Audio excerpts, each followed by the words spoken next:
नमस्ते साथियों, एक बार फिर से स्वागत है आपका विकास की पाठशाला में। हम अब तक हिंदी साहित्य इतिहास की यदि बात करें तो आदिकाल हम समाप्त कर चुके हैं। उसके बाद हमने समास और अलंकार, व्याकरण के भी ये दो विषय कर लिए हैं। अब अगली वीडियो हम रस की लेकर आएंगे जो बहुत महत्वपूर्ण टॉपिक है, और उसके बाद हम भक्ति काल प्रारंभ करेंगे। लेकिन बीच में मैंने सोचा कि एक बड़ा महत्वपूर्ण सा टॉपिक है, बहुत जरूरी है और लगभग सभी प्रतियोगी परीक्षाओं में पूछ लिया जाता है।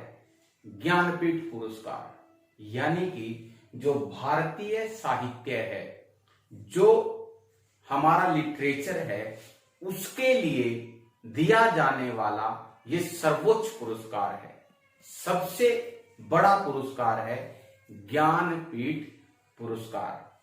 अब हम चर्चा करेंगे कि हिंदी में किस किस को मिला है, लेकिन उससे पहले इसका एक संक्षिप्त इतिहास जान लेते हैं, छोटा सा इतिहास जान लेते हैं। 22 मई 1961 को जिनके नाम पे शुरू किया गया था, श्री साहू शांति प्रसाद जी व्यक्ति हैं। इनके 50वें जन्मदिन पर एक स्वरूप निर्धारण हुआ कि इनकी स्मृति में, इनकी याद में एक पुरस्कार दिया जाएगा। और 16 सितंबर 1961 को, 1961 का ही साल था, बस तारीख बदल गई। इस पुरस्कार की जो संस्थापक थी श्रीमती रमा जैन, उन्होंने एक गोष्ठी में, जिसमें कई प्रमुख हिंदी साहित्य के उस समय के जाने माने साहित्यकार थे, एक प्रस्ताव रखा और प्रस्ताव पारित हो गया। फिर 4 साल लगे इसके गठन में, यानी कि किस तरह से दिया जाएगा, कैसे दिया जाएगा, पात्रता क्या होगी, पुरस्कार क्या होगा, और अंततः 1965 में ये प्रारंभ हुआ और 1965 में प्रथम ज्ञानपीठ पुरस्कार देने का निर्णय लिया गया। अब हम पढ़ेंगे कि शुरुआत में कितनी राशि थी, अब कितनी राशि है, क्या क्या दिया जाता है, और हिंदी में किस किस को मिला, प्रथम किसे मिला, और जो लेटेस्ट है वो किसे मिला। हमने बताया कि 1965 में पहला दिया गया, तो जो प्रथम पुरस्कार दिया गया उस समय इसकी पुरस्कार राशि थी 1 लाख रुपए, यानी कि प्रारंभिक जब दिया गया। वर्तमान में अगर बात करें, पुरस्कार राशि क्या है, 11 लाख। इसके अलावा एक वाग देवी की प्रतिमा, वाग देवी यानी कि सरस्वती की कांसे की प्रतिमा दी जाती है, और एक अंग वस्त्र भेंट किया जाता है। ये 3 चीजें दी जाती हैं। प्रथम प्राप्तकर्ता कौन थे? सबसे पहले जिन्हें ज्ञानपीठ पुरस्कार मिला, श्री शंकर कुरूप जी। पहले रचनाकार कौन थे?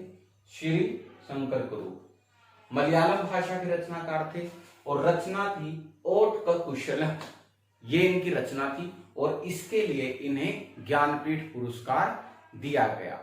एक और बात मैं बताऊं कि जो हमारी संविधान की 8वीं अनुसूची है, उसमें जो 22 भाषाएं हैं, ये सभी भाषाओं में दिया जा सकता है, यानी कि किसी भी भाषा में दिया जा सकता है। इसलिए पहला मलयालम को मिला।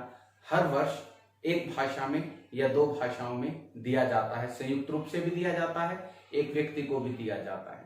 तो इतना आप समझ गए होंगे।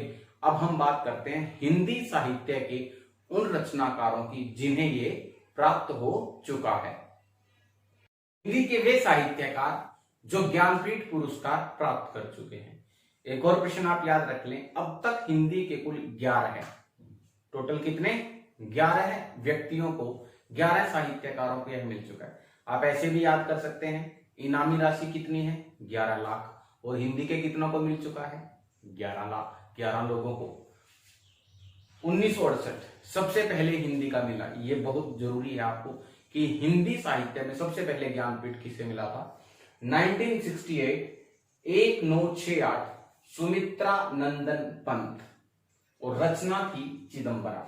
इस रचना के लिए इन्हें ज्ञानपीठ पुरस्कार मिला।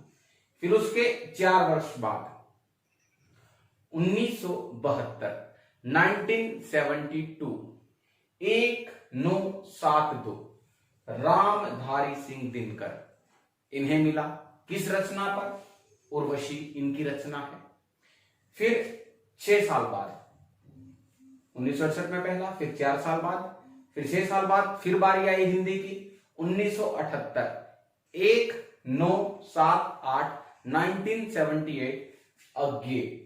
इनका पूरा नाम आप सभी को पता होगा, सच्चिदानंद हीरानंद वात्स्यायन अज्ञे, ये इनका पूरा नाम है। इन्हें मिला इनकी रचना कितनी नावों में कितनी बार।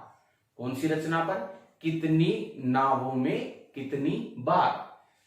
फिर 78 के बाद 1982, 1982, 1982, फिर 4 साल बाद 1978 में, 4 साल बाद 72 में, 6 साल बाद 78 में, फिर 4 साल बाद 1982 में महादेवी वर्मा को मिला उनकी रचना यामा के लिए। और 82 के बाद फिर थोड़ा वक्त लगा, फिर सीधे 10 साल बाद 1992, 1992 नरेश मेहता को मिला हिंदी साहित्य में योगदान के लिए, यानी कि संपूर्ण साहित्य के लिए। और 1992 के बाद मिलता है 1999 में निर्मल वर्मा को, इनको भी हिंदी साहित्य में योगदान के लिए, संपूर्ण साहित्य के लिए। 1999 के बाद 2005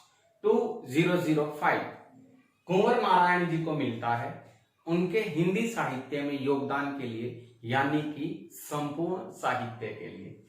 फिर 2009 2009 दो लोगों को मिला, दोनों हिंदी साहित्य से जुड़े हुए हैं। एक है अमरकांत जी और एक है श्रीलाल शुक्ल। दोनों को मिलता है संपूर्ण साहित्य के लिए, हिंदी साहित्य में उनके योगदान के लिए।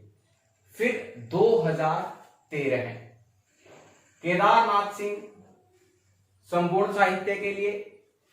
और 2017 कृष्णा सोबती को दिया जाता है उनकी रचना जिंदगी नामा।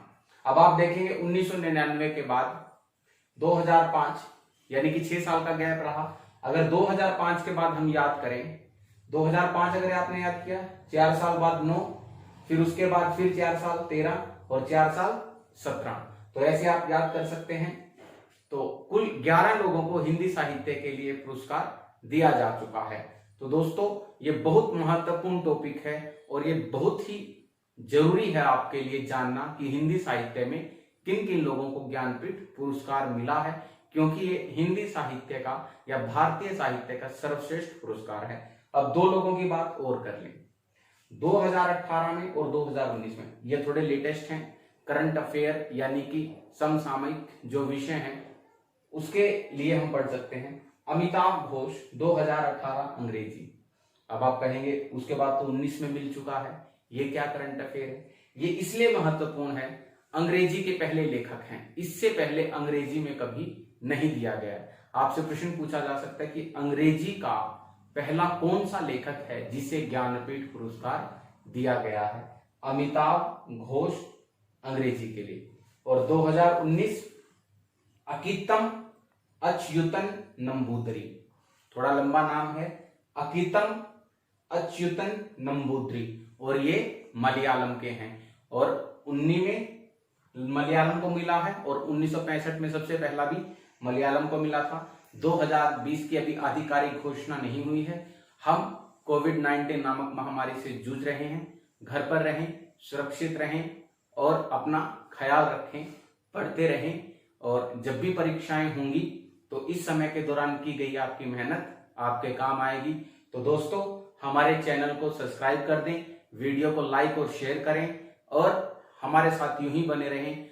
हमारे साथ जुड़ने के लिए बहुत बहुत धन्यवाद, शुक्रिया।